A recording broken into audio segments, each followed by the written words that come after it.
Olá, muitos assuntos polêmicos essa semana no plenário da Câmara. Teve a aprovação do projeto que substitui o teto de gastos por um novo regime fiscal. Teve uma medida provisória que autoriza desmatamento na Mata Atlântica para obras de infraestrutura. Teve também urgência aprovada para projeto que só permite a demarcação das terras indígenas que estavam ocupadas em 1988. E o repúdio de deputados e deputadas às agressões racistas contra o jogador Vinícius Júnior na Espanha. Vamos começar com um novo regime fiscal. A Câmara aprovou a proposta do governo que vai substituir o teto de gastos com grande maioria, 372 votos contra 108. O projeto prevê que as despesas serão sempre menores que as receitas e gatilhos vão obrigar a redução dos gastos quando ultrapassarem limites que serão definidos pela Lei de Diretrizes Orçamentárias, a LDO. Se a meta for alcançada, os gastos podem chegar a no máximo 70% do crescimento da arrecadação. Se a meta não for cumprida, o crescimento dos gastos pode atingir no máximo 50% do crescimento da arrecadação. Uma das alterações feitas pelo relator na reta final para permitir a aprovação foi estabelecer um limite máximo de 2,5 pontos percentuais no aumento dos gastos, mesmo quando a meta de arrecadação superar o previsto. Ficará fora desse limite apenas o reajuste do salário mínimo. Outras despesas ficarão dentro desse limite. Entre elas estão os repasses do Fundeb, o fundo que complementa os gastos com a educação dos estados e municípios.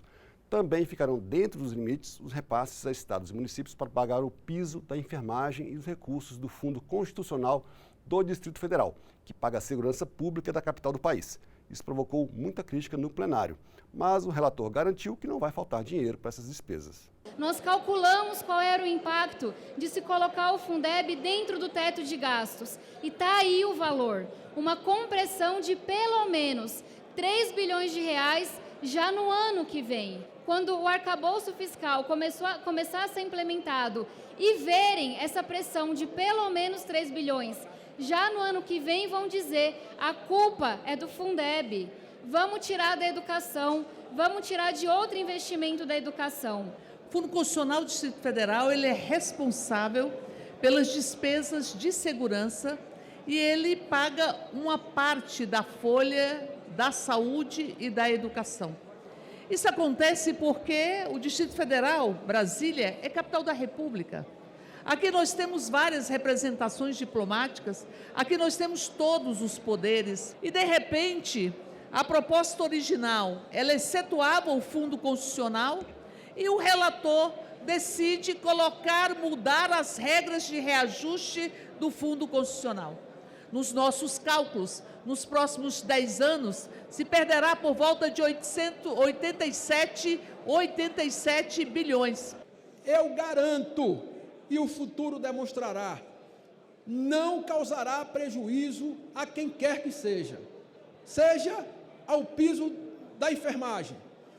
Estando na base, colaborará para que haja o crescimento da receita e, consequentemente, ganhará não apenas a inflação, como era no teto de gasto, mas a correção real acima da inflação, como também o Fundeb.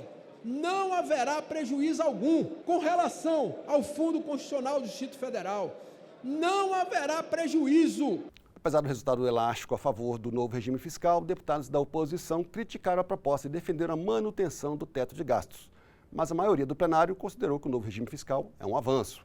Esse projeto, querendo ou não, dá licença para gastar, não fala como vai encontrar as receitas, a gente acha que não é sustentável. O governo precisa, sim, mostrar que há um esforço de fazer corte de gastos, cortar despesas, enxugar a máquina, e não há nenhuma indicação no projeto que isso será feito. O teto de gasto tinha 2 defeitos. O primeiro grande defeito é que ele engessou o orçamento público federal.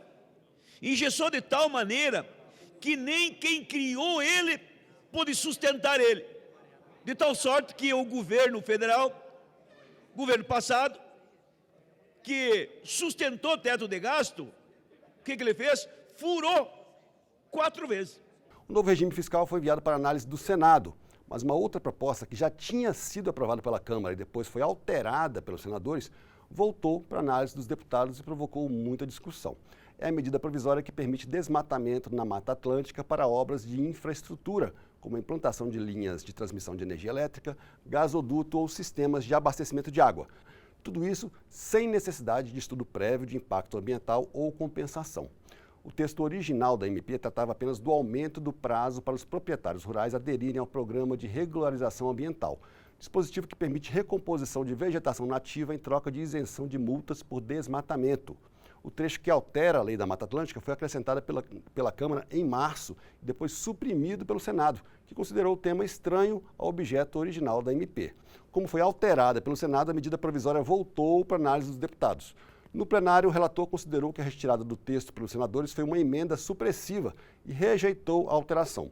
Com isso, restabeleceu o texto da Câmara relativo à Mata Atlântica, que foi aprovado pela maioria dos deputados e enviado para sanção presidencial. Mas houve críticas.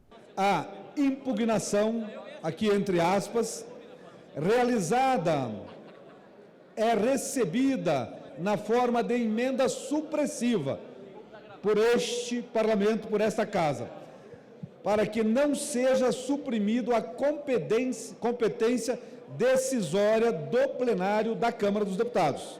O relator devolveu à matéria aquilo que foi retirado pelo Senado, justamente por ser matéria alheia ao objeto original que trata a medida provisória. Lembrando, a medida provisória trata da prorrogação do prazo, do CAR e do PRA. E aqui se colocou um jabuti gigante, enorme, que é a permissão de desmontar a Lei da Mata Atlântica. Quem tem a condição de dar admissibilidade a qualquer matéria sobre tema afim ou não é a mesa diretora da casa onde ela tramita. Nem a Câmara pode inferir em matérias que o Senado vota para dar como matéria estranha, muito menos o Senado. O Senado não tem essa base regimental de analisar. A matéria não é sobre tempo de prazo de certidão, é sobre meio ambiente. Houve muita polêmica também na aprovação do regime de urgência para o projeto que estabelece o chamado marco temporal para a demarcação de terras indígenas. A proposta só permite a demarcação das terras efetivamente ocupadas no dia 5 de outubro de 1988, data da promulgação da Constituição. A proposta está prevista para ser votada terça-feira no plenário, antes da data marcada para o julgamento da legalidade do marco temporal pelo Supremo Tribunal Federal.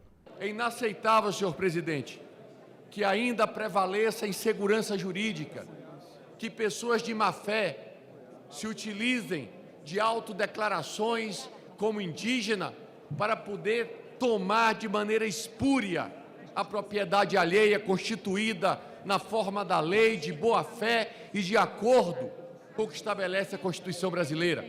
A demarcação dos territórios indígenas hoje é tida como a solução número 1 para barrar a crise climática. Por isso, senhores deputados, eu peço, não fique omissa à violência. Não adianta nada falar que é sensível à questão do povo Yanomami, se agora esse requerimento, o PL 490, tenta estrupar não somente o nosso direito, é como estrupar a terra. A Câmara também aprovou em conjunto mais de 10 propostas de apoio ao jogador Vinícius Júnior e de repúdio aos atos racistas cometidos contra ele durante uma partida do Campeonato Espanhol.